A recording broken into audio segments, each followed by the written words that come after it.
somebody. So I'm calling upon Brother Muhindo. Please come, Brother Muhindo. And yeah. Happy birthday to you. Happy birthday to you. Happy birthday to you, Muhindo. Happy birthday to you. Thanks a lot, Pastor. Thank you, Brother Muhindo, for coming. The rest of you didn't sing. How could you let the pastor sing? Can you sing along with the pastor, please? Yeah.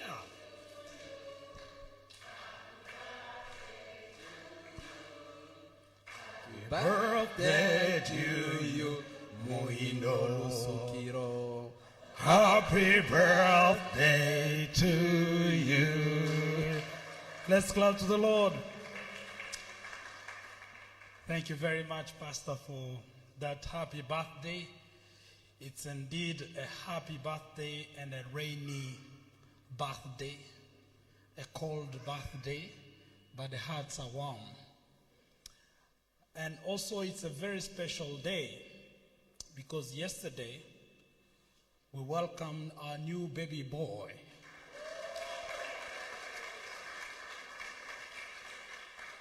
Yesterday he's called Muhindo Malunga Jotam, or Jotam for those English speakers. It almost came to my birthday, so maybe we'll be celebrating it around midnight. And Prince, can you change the microphone? I'm feeling an echo in the sound. But this day, Pastor Badesire planned it. So I did not plan it to preach on my birthday. So if anything got wrong, you can see him after the service. But it's a celebration day where we want to look at how God has been to us. And what is it that we can learn as we begin 2022? How can we learn to be thankful? So our topic today is lessons of gratefulness from an outliers. Lessons of gratefulness from an outlier. Some of you may notice that some of our technical things are not working. It's because some of our technicians are still making their way here. So please bear with us for the few issues that we might have here and there. And thank you for making the sacrifice to come over. So, please turn to Luke chapter 17. Luke 17, we are going to read from verse 11 to 19. Luke chapter 17, verse 11 to 19. It's always interesting to see that every time you look at the Bible, there's a new message that God has hidden in those scriptures. We may have read them 1,000 times, but God still has a message to give us. And this morning, I believe that he has a special message to give us and to learn from a Samaritan. And so please allow me to read, if you've opened Luke chapter 17, verse 11 to 19. I'm going to read from the Africa Study Bible. As Jesus continued towards Jerusalem, he reached the border between Galilee and Samaria. As he entered a village there, 10 men with leprosy stood at a distance, crying out, "Jesus, Master, have mercy on us." He looked at them and said, "Go and show yourselves to the priest." And as they went, they were cleansed of their leprosy. One of them, when he saw that he was healed, came back to Jesus shouting, "Praise God!" He fell to the ground at Jesus' feet, thanking him for what he had done. This man was a Samaritan. Jesus asked, "Didn't I heal 10 men? Where are all the other 9? Has no one returned to give glory to God except this foreigner. And Jesus said to the man, stand up and go. Your faith has healed you. That's the word of God. Now, you probably encountered this story before. I'm going to give you a little bit of the background of what happened in this time, because every time you read the Bible, you need to know that the Bible was written in a given context. And there are some things that were not explained in the Bible because they were being told to what they call fast hearers. When you tell something to fast hearers, you don't need to explain because you assume that everyone knows what you're talking about. If I'm in Goma and I say, remember how all of you ran from this town in May? Okay? Have you all understood? Remember how all of you ran from this town in May? But our sister from Sierra Leone may wonder, okay, why did people run from this town in May? Another person, if you send that text to Kenya or to Singapore, to another city, West Africa, and say people ran from Goma in May, they will need to ask the question why, so that they get the context that there was a volcanic eruption and that caused people to run from the town. So there are many instances in the Bible where Jesus is speaking or the writer is speaking. He doesn't explain details because he's speaking to first hearers. And they don't need that background information because they are immersed in that information. So when 2,000 years later we read the Bible, we need to go the extra mile of trying to understand what is it that the first hearers heard when this text was given to them, when this story was given to them. So today, leprosy, which is a disease, has become very rare because of the advancement of technology in medicine and different advancement in science. I think in Eastern Congo, there's only a place in Butembo where they treat leprosy. I don't know any other place. So that tells you that it's very rare. If you ask, have you ever seen someone with leprosy? How many people have seen someone with leprosy? Brother Sekera, David, Dr. Yeah, Pastor Badasira, our sister, yeah, a few people. The rest of us, we hear leprosy as a disease which kills your sensitive nerves. You can be walking and lose your finger, you will not notice. You will only see blood coming out. So it's a very bad sickness, and it's very contagious by contact, just like Ebola. But it was very rampant in Jesus' time. So every time you would have some injury or something growing on your skin, they would suspect that you are having leprosy. So what happens is that they took you for 40 days in a secluded place, away from the rest of the community, so they can observe you to see whether it's a regular injury or it's a leprosy. If it was leprosy, then you remain out in contact with people until you get healed or until you die. So, and the time that would take for people to know was 40 days. 40, which in French is what? 40. 40. And that's why we have our word quarantine. When we say we are putting someone in quarantine, it comes from leprosy, quarantaine. It was the 40 days that you would take. So if we hear someone and say, I'm in quarantine, they are actually using a word that came from this context of leprosy. So some of you have been in quarantine. I had COVID in December. Sometimes I was not showing up here. I was in quarantine. And I didn't take the 40 days because for it is less.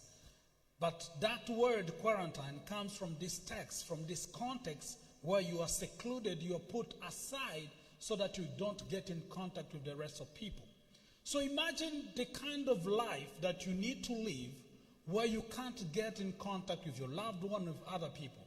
Now, they didn't have technology, so they had to put some things on your hands so that when you walked, they would signal to people that you are coming. And you would come out on the street and shout, "I have leprosy," so that all those who are coming there, imagine if you had COVID and would put something on you, say COVID-19, so that when you come in, people know, okay, this person has COVID.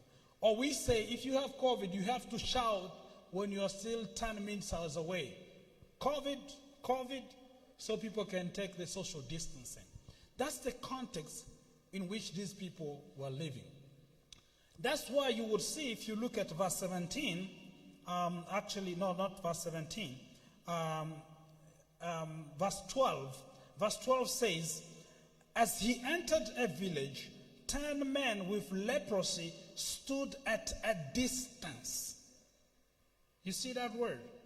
So when we first read it at a distance, you may wonder, why would they stand at the distance? They stood at a distance because that was the social distancing that was required for people with leprosy. And they shouted at Jesus, saying, "Master Jesus, help us, heal us." And Jesus does not come to them. There are other instances in the Bible where Jesus actually touches people with leprosy. But in this specific context, he also shouts back, "Go and show yourself to the priest." Why would someone with sickness be asked to go and show themselves to the priest? Imagine that you have a disease and you get to some place and they say, "Go and show yourself to Pastor Badesira." Okay, maybe to remove some demons or praying for you or what. But you need to understand that this time, the priests also played the role of the healers and the physicians of the time. So it was the priest who would give you a permission that you are now healed, you can go back and get in contact with other people. So even if Jesus healed these people, they could not have the permission to go back in the society because they needed the go-ahead, the green light from the priest. And that's why Jesus said, "Go and show yourself to the priest." So go and confirm that you've been healed. Go and get permission from a worldly perspective that you've been healed. So they go. While they are going, they realize that they've been healed. And in this story, one of the people with leprosy comes back to Jesus and say, "Thank you." He falls on the ground and he says, "Thank you very much." And Jesus says, "You were 10. Where are all the 9s?" And the Bible put a precision in verse 16 that this person was a Samaritan. Now, a bit of context there, and then I will give you 4 things that cause us not to be thankful. The Bible, why does the Bible insist that this person who came back was a Samaritan?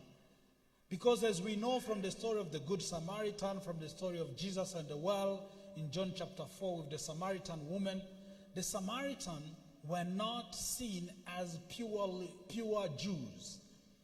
They were living in a place where they had intermarried with other people, other tribes which were not coming from the lineage of Jacob, and the other Jews considered them to be half Jews.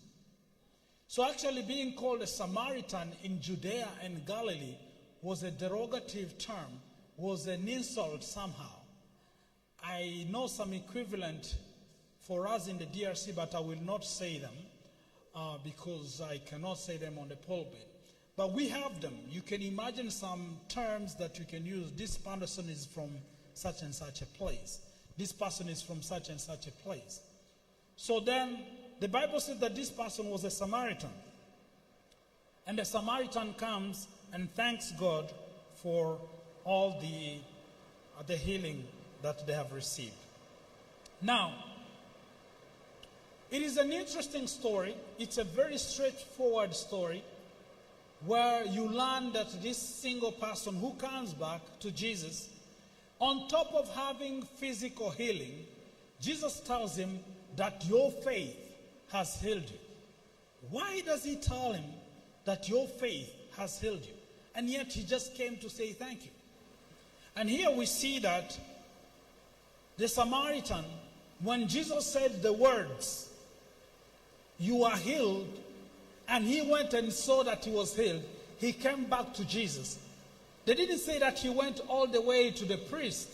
He came back to the person, to Jesus, because he believed that his healing came from Jesus. I don't know what happened to the other people because the Bible does not say, but I suppose that they continued all the way to the priest to get a document to allow them to go back to their society. So they knew that even if they were healed, their permission to go back came from the priest. But this person knew that my healing, what I needed was healing, came from the words that Jesus said, and went back to Jesus. I hope you can all hear me because I don't want to do a competition of the rain. I hope you can. Brother William, can you hear me correctly? In the back, everyone? Okay, wonderful. Because otherwise I have a tendency to also raise my voice to compete with the rain. So, you can see why Jesus tells him, your faith has healed you, because this person came to thank Jesus because they recognize that Jesus is the source of that healing. They don't care whether they get a document. They don't care whether they are recognized by their community, but they care that Jesus who healed them knows that they are very thankful. That's a little bit of the context in which this text is being written. Now I want to give you 4 reasons why we are not grateful. And for each reason, I'm going to give you a practice of gratitude that we need to have. Now, in the text, in the title, I said the lesson is Lessons of Gratefulness from an Outlier. An outlier is someone who is outside the norm. And this outlier is this Samaritan, who was outside the norm. He was not part of the community. But we have lessons of gratefulness that we can draw from him. So, are we ready for the 4 reasons? I want you to keep them in your mind and practice the 4 practices that I'm going to give you to cultivate gratefulness. And I'm sure they're going to help you. Number 1, the first reason we are not grateful is the word routine. Routine or familiarity. When we are used to something, it's a routine, we know that it's going to happen. It's hard for our human mind to stop and be thankful about it. Let me give you an example. When we wake up, we all assume that the sun is going to come back the next morning, isn't it? That's why even when we plan our days, we say the sun is coming tomorrow morning. We give rendezvous, we give all sorts of promises. We know the sun is going to come out. We are not thankful of the sun because we are used to it. We don't thank God because we walk, because every time we want to walk, we realize that we are able to walk. So every time routine gets into our system, we consider that that area is given. We take it for granted. Routine is important. I'm not condemning a routine. If there was no routine, we would not be here. Imagine if Pastor Badesire decided that the service will be changing time every Sunday. How many of you would come? Like this Sunday it's 8 a.m., then we communicate, okay, for next Sunday we are meeting at 11. The following Sunday we are meeting at 10. The following Sunday, don't come. Just come the other Sunday. You would think these people are not serious and you will never come. But the reason you come is because we have developed a routine. You know that even if it rains, there is a service, and that's why we came, because we know that come rain and fall, except the volcano, the service will be there. But even on the 23rd of May, when the volcano erupted, there was a service. I think Pastor David was here, Pastor Kara was here. They were around 4. I was not here, so I'm like the rest of you. There were around 4 people. I don't know who preached and who prayed, but they had the service. So the service happened because they know we have an appointment with God. We have developed a routine. So routine helps us because imagine every time you wanted to drive your car, you would learn how to drive. There will be no driving. Imagine a surgeon, every time they want to perform a cesarean section, they would learn how to do it. There will be catastrophes in the theater. But routine is something that helps us to make things automatic. The problem is that when something becomes automatic, we stop being grateful about it. Routine is one of the reasons we stop being grateful. When you have a salary and you know every 25th, I get a bank notification that the salary has gone in. After a month, after 2 months, after 6 months, after a year, it becomes a routine. You want to thank God for it. You know it's going to come. And if it doesn't come, you complain. But when it comes for the first time, imagine someone who was unemployed, your first salary, you would know someone who has received their first salary, even if they don't tell. You see how they walk in a supermarket like they own the place. You know that this person has something, has some weight. So routine can be very dangerous, especially in a family and a church context, where you get used to the services that other people give you until you take it for granted. You have a spouse, you have a child, you have people working in your house, or even yourself. You get so much use that we stop being grateful. I have told some of you a story before. I lived in Bujumbura for a while and I had an accident like in sport, and I couldn't walk for 3 months. And I was in a wheelchair, and it was a very trying moment. I really thought that I was going to remain in the wheelchair for the rest of my life. But I would see someone start standing up and just walking as the greatest miracle that can ever happen. And as for the rest of my life, I used to walk. When you are sick and you can't swallow, you will see somebody eating like they are a Superman.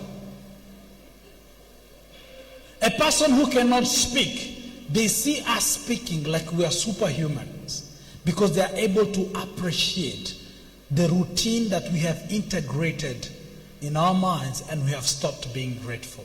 What are the routines that you have integrated and you have stopped being grateful? The antidote for that is to cultivate a childlike attitude. When Jesus said, be like children, many people think that to be naive. Hello? When I hear people interpret, when Jesus said, if you are not like children, you won't enter the kingdom of God, they refer to if you are not naive, you will not enter. It's not about naivety. It's about having an attitude of a child who can easily forgive and forget, who can easily get surprised when they see someone falling. You know, have you ever seen someone fall and you laugh and you become like a child again? Something in you becomes alive. I'm not saying you start laughing when people fall. I'm just illustrating the point. So I'm saying, if you want to stop the routine and start being grateful, develop an attitude of a child. Learn to see things anew. When you come here to Gomaville, can you tell yourself, today I'll try to see this church as I've never seen it before.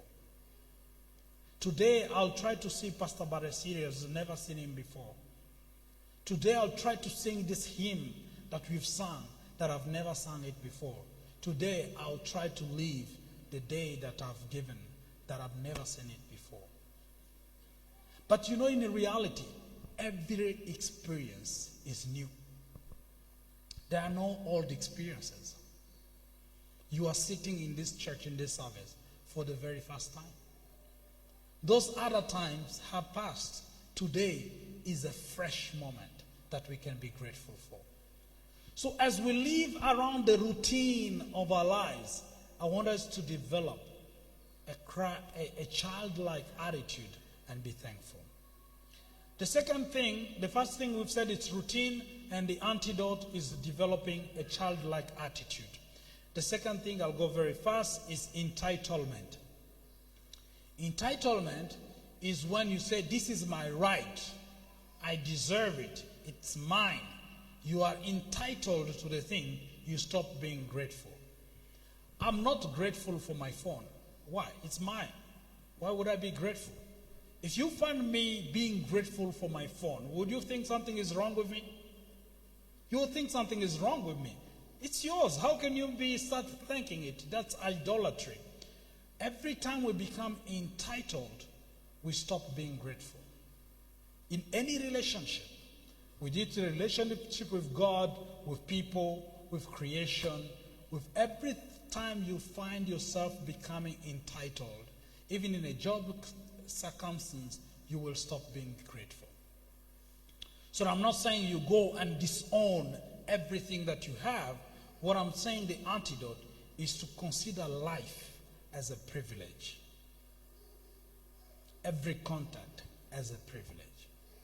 If we can consider that life is a privilege, we will stop being entitled, we will stop owning things, and we will know that everything we get to enjoy is a privilege that God has given us. Number one is routine. When you get into a routine, you stop being thankful. Number two is entitlement. When you start being entitled, it's my right, it's mine. Just observe your children. For some of us who have children, they can speak to you like they are your boss, like they gave birth to you. You're like, what? You didn't exist like 3 years ago and the world was still running. But they get to a place where they become entitled to a point that they can force you to do something. And they will not say thank you because of entitlement.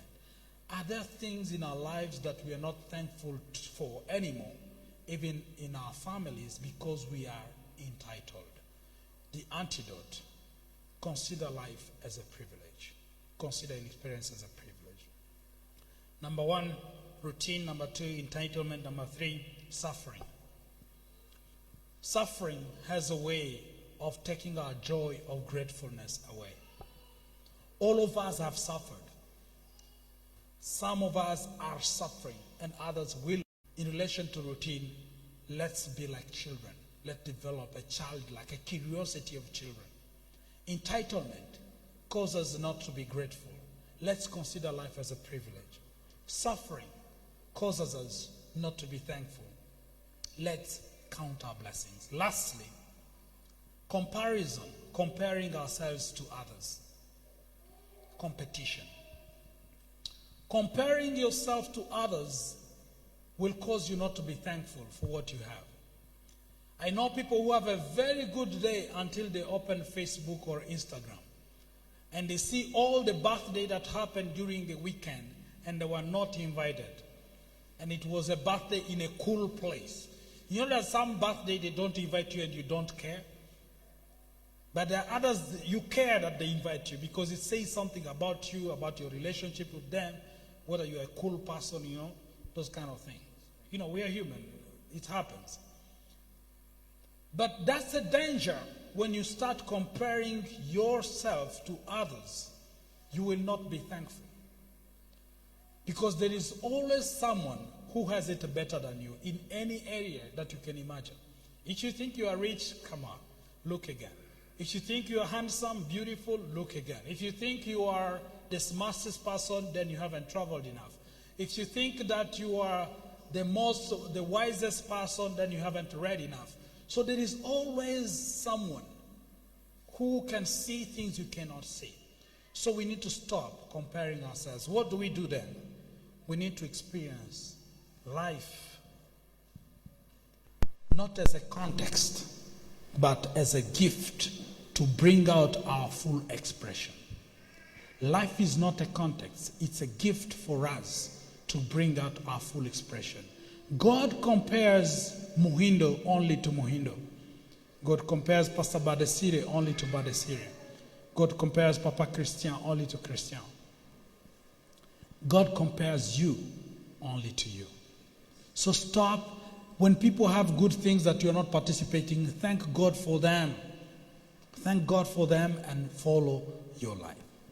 So those are a few thoughts that I wanted to share with you as we learn from this Samaritan person who returned to Jesus, saying thank you, because he did not see that as a routine. That was something special. He reacted as a child. The Samaritan did not feel entitled. He was a Samaritan. The others probably were Jews and were like, okay, we are Jews. Miracles belong to us. But for him, he was a foreigner. He was an outlier.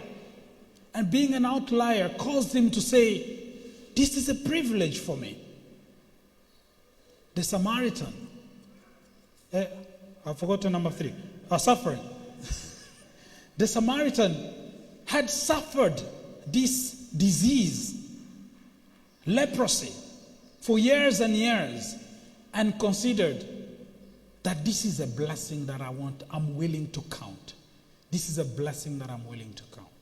And lastly, he did not compare himself with the other 9 and say, we are 10, let's go. He said, no, I am an individual.